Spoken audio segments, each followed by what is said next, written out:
So diversion politics చేస్తున్న మీకు నేను సూటిగా చెప్తున్నా, నిజంగా వైఎస్ఆర్సీపీ కోవట్ అనుకుంటే వైఎస్ఆర్సీపీ నుంచి వచ్చిన నెల్లూరుకు చెందిన వేమిరెడ్డి గారిని, ప్రశాంతి రెడ్డి గారిని, కోటంరెడ్డి గారిని, అలాగే తిరుపతి ఎమ్మెల్యేగా ఉన్న శ్రీనివాసులు గారిని, అలాగే గుంటూరు జిల్లాలో ఉన్న లావు కృష్ణ గారిని, అలాగే గొలుసు పార్థసారథి గారిని, సుభాష్ గారిని, వీళ్ళందరినీ ఎందుకు సస్పెండ్ చేయలేదు?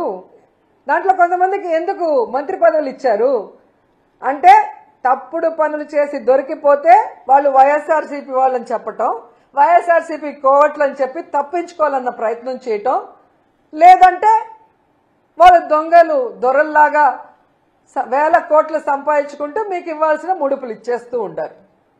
సో మీరు పట్టించుకోరు. ఎందుకు ఇది నేను చెప్తున్నాను ఇంత ఘంటాపదంగా అంటే, ఈ లిక్కర్కి మూలం సురేంద్ర నాయుడు. ఈ సురేంద్ర నాయుడు అనేవాడు లోకేష్ గారికి మీకు ఎంత సన్నిహితులో ఒకసారి అందరూ కూడా రాష్ట్ర ప్రజలు గమనించాలి. ఈ సురేంద్ర నాయుడు అనే అతను తెలుగుదేశం పార్టీ అవునా కాదా?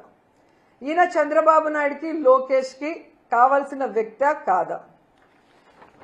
మరి ఈయన ద్వారా మద్యం ఏ విధంగా దొరికింది? తంబళ్లపల్లిలో 17,000 లీటర్లు, ఇబ్రహీంపట్నంలో 3,000 లీటర్లు ఎలా దొరికిందో మీరు చెప్పాలి. ఎందుకు మీకు ఈయన క్లోజ్ అని నేను ఇంత ఘంటాపదంగా చెప్తున్నానంటే, ఈ కట్టా సురేంద్ర అనే వ్యక్తి 2006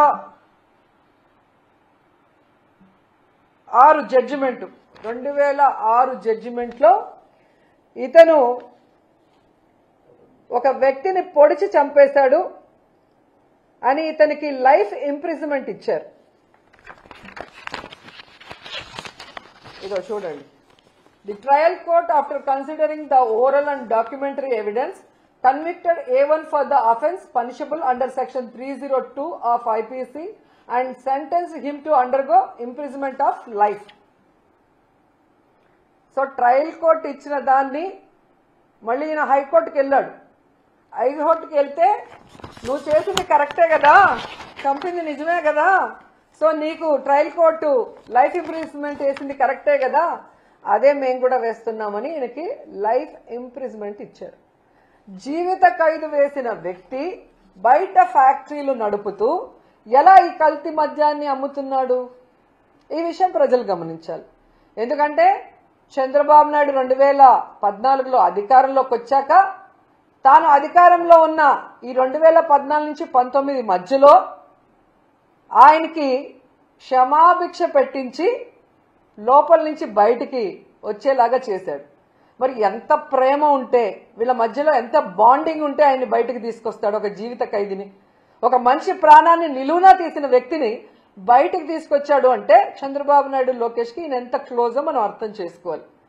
అంటే క్రిమినల్స్కి చంద్రబాబు నాయుడు ఆశ్రయం ఇచ్చి బయటకు తెచ్చి వాళ్ళు చేసే ఎదవ పనులకి వీళ్ళని ఇన్ఛార్జీలుగా పెట్టి ఈ కలెక్షన్లని ఇప్పుడు కరకట్టుకు పంపిస్తున్నాడా, హైదరాబాద్లో చంద్రభవనానికి పంపిస్తున్నాడా? సిబిఐ నిర్ణయించాలని మేము కోరుకుంటున్నాం. ఎందుకంటే ఒక రాష్ట్రంలో కల్తీ మద్యం ఫ్యాక్టరీలను నెలకొల్పి విచ్చలవిడిగా కల్తీ మద్యాన్ని రైట్ ట్రయల్గా అమ్మిస్తూ ప్రజల ప్రాణాలు తీస్తుంటే ఈరోజు చంద్రబాబు నాయుడు ప్రభుత్వానికి సంబంధించిన ఒక కమిటీ వేస్తే అది ఖచ్చితంగా చంద్రబాబు రాసిచ్చిన స్క్రిప్టే వాళ్ళు చదువుతారు. దానివల్ల ఎటువంటి ఉపయోగం ఉండదని గతంలో చంద్రబాబు నాయుడు అధికారంలో ఉన్నప్పుడు నారాయణ స్కూల్స్లో జరిగిన మర్డర్స్లో కానీ, ఇలాంటి అనేక విషయాల్లో, మన గోదావరి పుష్కరాల్లో కానీ, అలాగే తిరుమల తొక్కిసలాట విషయంలో కానీ, ఇలా అన్నిట్లో ఒక తూతూ మంత్రంగా ఒక కమిటీని వేసి చేతులు దులుపుకుంటారు. ఇది మేము ఒప్పుకోం. ఇది ఎంతో మంది ప్రజల ప్రాణాలు సంబంధించింది. పోయాయి చాలా మంది ప్రాణాలు, చాలా మంది మహిళల మాన ప్రాణాలు పోయినాయి, వాళ్ళ పసుపు కుంకుమలు పోయినాయి, వాళ్ళ తాలిబొట్లు తెగిపోతున్నాయి. కాబట్టి మేము మోడీ గారికి చేతులెత్తి రిక్వెస్ట్ చేస్తున్నాం, సిబిఐ ఎంక్వైరీ వేయండి, దీంట్లో తప్పు చేసిన వాళ్ళు ఎంత పెద్దవాళ్ళైనా వాళ్ళని శిక్షించండి అని కూడా ఈ సందర్భంగా తెలియజేసుకుంటున్నాం. ఎందుకంటే ఇంత దౌర్భాగ్యపు పని చేసి ఆడవాళ్ల మాన ప్రాణాలు పసుపు కుంకుమలను పణంగా పెట్టి ఈరోజు తమ ముడుపుల కోసం ఈ కల్తీ మద్యాన్ని ప్రవహింపచేస్తున్న చంద్రబాబు నాయుడు, లోకేష్ అండ్ మినిస్టర్ కొల్లు రవీంద్ర గారు. ఎందుకంటే ఈ కొల్లు రవీంద్ర గురించి మనం చెప్పుకోవాలి. ఈయన మైన్స్ కి వైన్స్ కి రెండింటికి మినిస్టర్ గా ఉన్నాడు. ఈయన సిగ్గు లేకుండా మాట్లాడతాడు. ఇంత ప్రూఫ్స్ తో కూడా దొరికితే చంద్రబాబు నాయుడు ఏమో వైఎస్ఆర్సీపీ వాళ్ళతో ఎక్కడ సౌత్ ఆఫ్రికాలో బిజినెస్ చేస్తున్నారని ఒక డైవర్షన్ కట్టుకథ చెప్తుంటే ఈ కొల్లు రవీంద్ర చెప్తాడు, ఈ కల్తీ మద్యం తయారు చేసింది మేం కాదు, వైఎస్ఆర్సీపీకి చెందిన వాళ్ళు అని. నేను సూటిగా అడుగుతున్నాను కొల్లు రవీంద్రని, చంద్రబాబు నాయుడిని, లోకేష్ని. వైఎస్ఆర్సీపీ వాళ్ళు 16 నెలలుగా కల్తీ మద్యం చేస్తుంటే మీరు గాడిదలు కాస్తున్నారా? మీ ప్రభుత్వం నిద్రపోతుందా అని నేను అడుగుతున్నా.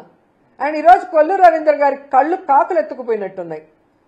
ఈ కల్తీ మద్యంలో వచ్చిన ముడుపుల వల్ల కళ్ళు బైర్లు గమ్మినాయి అనుకుంటా. ఇలా సిగ్గు లేకుండా ఆయన మాట్లాడుతూ, ఈరోజు నువ్వు తెలుసుకోవాల్సింది కొల్లు రవీంద్ర, మీ ఎక్సైజ్ అధికారులు ప్రెస్ మీట్ పెట్టి ఈ కల్తీ మద్యం కూటమి ప్రభుత్వం హయాంలో ఇప్పుడే జరిగిందని క్లియర్ కట్ గా చెప్పారు. ఆ ప్రెస్ క్లిప్పింగ్ లో ఒకసారి చూసుకుంటే నీకు బుద్ధి వస్తుందని కూడా ఈ సందర్భంగా తెలియజేసుకుంటున్నా. ఎందుకు కొల్లు రవీంద్ర గురించి మాట్లాడాల్సి వస్తుందంటే ఈయన పైకి చాలా గొప్ప వ్యక్తిలాగా మాట్లాడుతున్నాడు, చేసిన తప్పులు సరిదిద్దుకోకుండా. ఇటు వైన్స్ లో అటు మైన్స్ లో ఈ రాష్ట్రాన్ని గుండు కొరిగిచ్చేస్తున్నాడు. ఎందుకంటే నగిరిలో మేము చూస్తున్నాం, కొండలు కొండలు కరిగిపోతున్నాయి. ఈడొక దొంగ ఉన్నాడు ఎమ్మెల్యేగా, కొల్లు రవీంద్ర అండతో ఇక్కడ వీడు కాన్స్టిట్యున్సీకి రాడు, ప్రజలకి పని చేయడు, ప్రజలకి వెల్ఫేర్ ఇవ్వాలన్న ఆలోచన లేదు.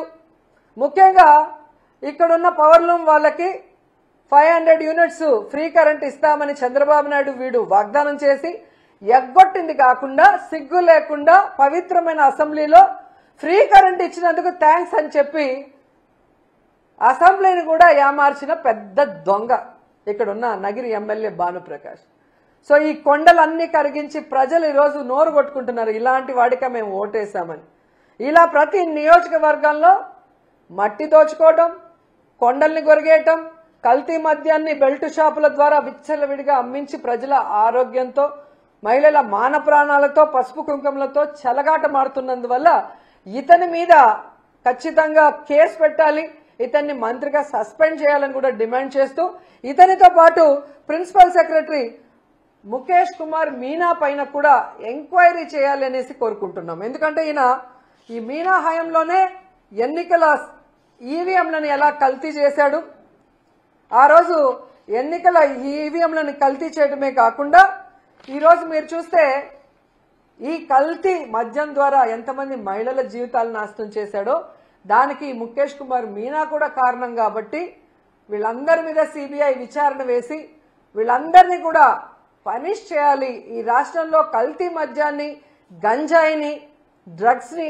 అరికట్టాలి అని చెప్పి మేము మోడీ గారిని చేతులెత్తి నమస్కరించి వేడుకుంటున్నాం. ఎందుకంటే ఇది ఆడవాళ్ల జీవితాలకు సంబంధించిన విషయం, ఇది ఆడవాళ్ల పసుపు కుంకుమలకు సంబంధించిన విషయం, ఇది ఆడవాళ్ల తాలిబొట్లకు సంబంధించిన విషయం, ఇది ఆడవాళ్ల మాన ప్రాణాలకు సంబంధించిన విషయం.